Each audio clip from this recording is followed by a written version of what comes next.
Soalan saya, sama tak seorang guru yang melanggar pelajar yang meninggal dunia dengan kejadian orang yang memandu secara mabuk dan melanggar orang sampai mati? Tak sama.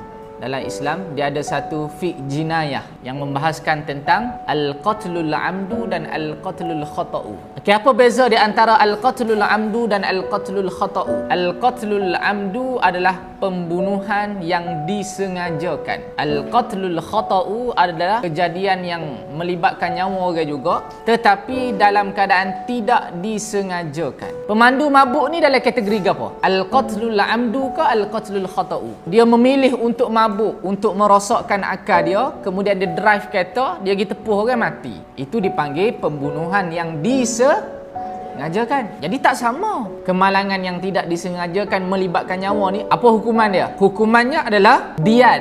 Maka diat dalam Islam ni adalah pampasan ganti rugi yang melibatkan nyawa. Gitulah lebih kurang. Jangan kita jadi supaya keyboard warrior di luar sana lah. Cikgu ni pun dah pergi jumpa dah family dia, dah minta maaf. Sampai satu masa kita akan buat satu kesilapan yang kita tak boleh nak elok.